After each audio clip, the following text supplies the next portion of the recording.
guys, Gordo here from Gordo's Games. Apologies for the camera. Let's just tune that a little bit. There we go. So we're back with some more Digimon TCG content today. It's another deck profile for you. So I did say I'm going to have a few coming out thick and fast. Their ideas are still flowing early in the set.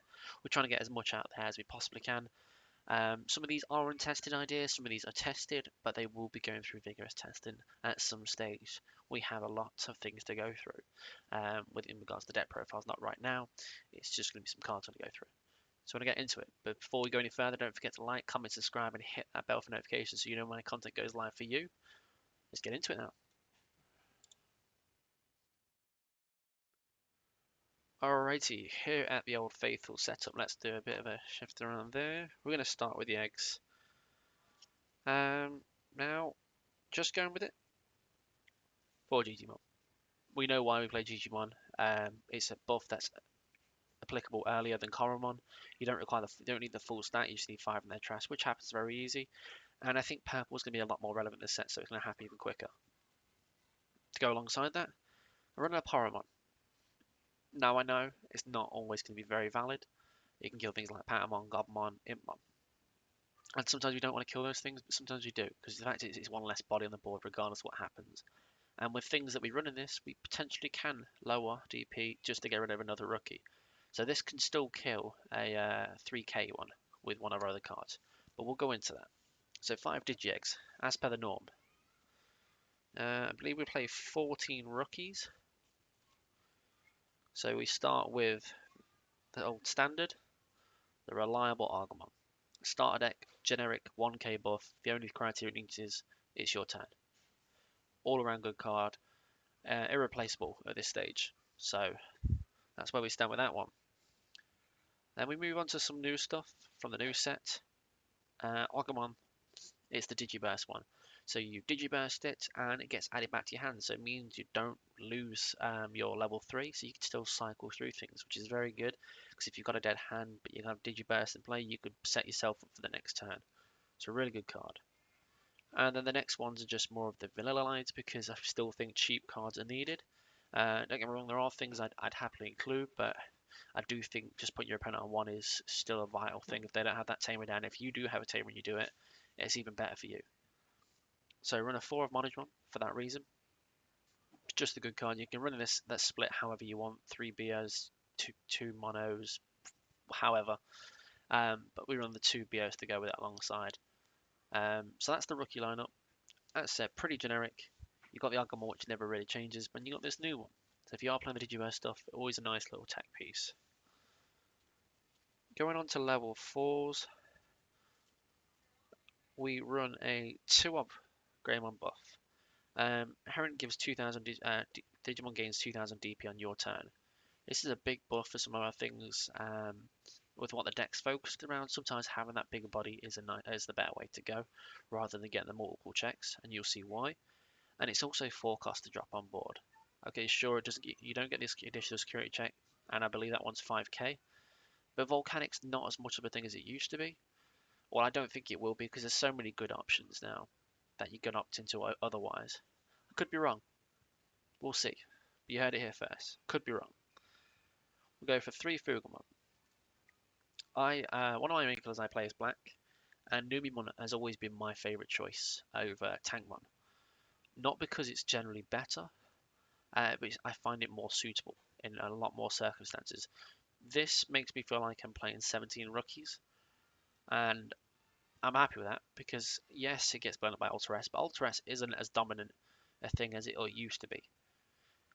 Yes, it gets bottom decked by Nidhogg. That might be a problem, but we'll see how much of a problem it is. The aim is obviously to get this out, obviously above the level 4 stage as quick as possible. And sometimes hard casting this to put your opponent on 1 isn't the worst thing, and you have a level 3 to go into your 5 the next one. So it's a nice little tech. I like the 3 cost ones to evolves. 4 blockers. Blockers do exactly what they say on the tin. They block. That's it. Nothing to it. Red and blue don't have the 1 cost evolve blockers like all the other colors I got now. So the ironic thing is where blue and red had all the good stuff early on, like the 1 cost evolves and things like that in the very early sets. Now they're trailing behind slightly where they only have the 2 cost blocker. But if you don't, you kind of need it. I have heard from people that you don't, if you're blocking in red, you're not really obviously pushing your win con forward. But I still think that some setup is required, so blocking is a thing. It could be cut down. This could be cut to 3, and that could become a 4 of. That's a possibility. And finally, run to Aguni. The Aguni just gives you that little flex spot.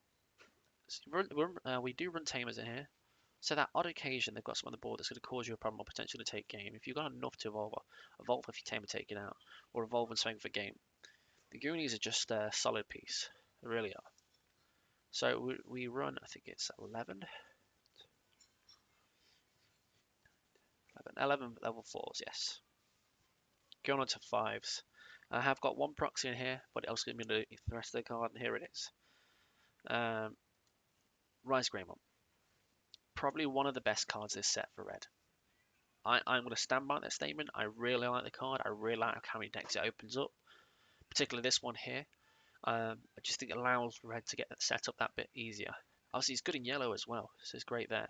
But just being able to get a Tamer on board for whatever reason really does help red in that circumstance, because the problem with turbo decks now, everybody has Tamers, so they're always resetting to 3, and if you don't have one yourself, you're falling behind.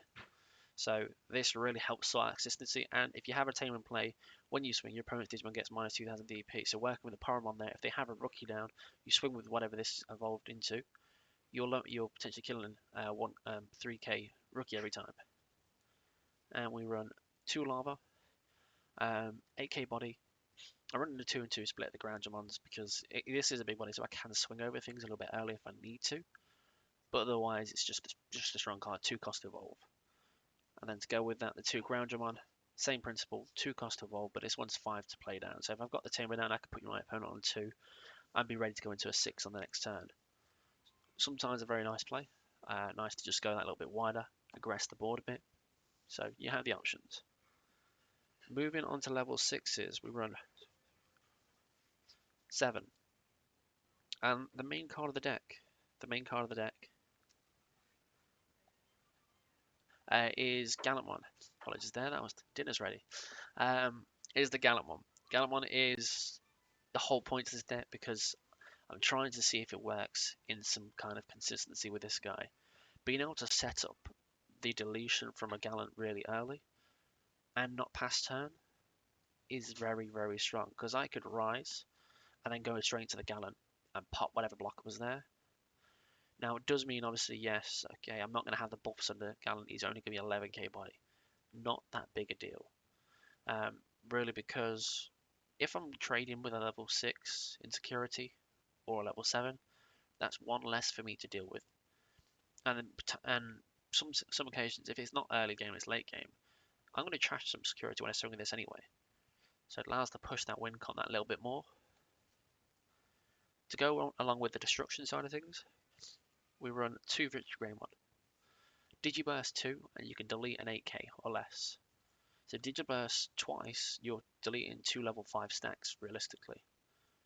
That is pretty big, and if you compare those two together, this is blowing up a 6k on entry, this blows up 2 8ks on entry. It's a lot of destruction and a lot of board control. So they're both good for various different reasons. This is a 12k body as well. And then just a couple of one-offs. A one-off Red Shine. Reason being, we do run Tamers. They do suspend themselves. So if I want to be aggressive, if I have the Tamers set up, swing, suspend the Tamers, gain some memories off the Marcus, gain the security attacks, so I can take out multiple checks. So it allows me to have the option to push the game in my own kind of choice. And same principle. Don't know how much 2cc is going to be played this one, but the set 1 War Grey is still a solid piece. Just being able to shut off option cards. If you're playing against the red, shuts off the Gaias. If you're playing against Megazu, you shut off the Koiza's Breath. Okay, yeah, it's not the biggest body to it, but if you get some of the buffs under it, that's always good. And the added security checks from himself on Digivolve, or if you have a tie down as well. So they're the level 6s. Last few pieces pretty straightforward. As in old style Gallantmon, we run 2 on me. It's another form of removal. It's that added piece to go into, and you can recycle back your Gallants when you swim with it, which is always nice, meaning I don't have to play more Gallants. Options, we do run 3-guy force, hard removal. If it's in security, happy days. If it's in your hand, not so great. But if they've got a big body, only one body on board, and it's the big one, take it out. It's just there for the good plays. It's just an all-around good card. And then we run a one-of Trident Revolver. I was running a 2 and 2 split because we want to try and get the Tamers down, so we have the rise for it, and we also have this for it. So you can see we have a lot of removal within the net, just to be able to control what is being left on board, which is why I think it might be strong this set. But we'll see. And then Tamers, we want a one-of tie. It's a memory reset Tamer. We want to be emphasizing the memory reset ones. Yes, this doesn't spend with the red shine, but it does give an additional security check if needed, depending on how your stack looks. And then because we do have a few war greys, we run the Marcus. Now you could run this however you want if you want to run more ties and take this out. If you did, obviously take the red shine out. But I just think having the choice to gain that little bit extra, remember, because this is a Greymon. You've got all the other grey ones at the top end here. Just to gain added memory and extend your turns is a good all-around win condition. So that's Gallantmon. I will be doing some testing for it, potentially enter it in one of my locals on the server. So if you do want to see it, obviously feel free to check it out. Get involved. I stream on Tuesdays, Thursdays, whenever I get a chance to, really. And as per usual, thanks for stopping by Gordo's Games. If you enjoy the content, don't forget to like, comment, subscribe, and hit that bell for notifications when my content goes live for you. And from myself here, Gordo's Games, let's get digital, let's get going.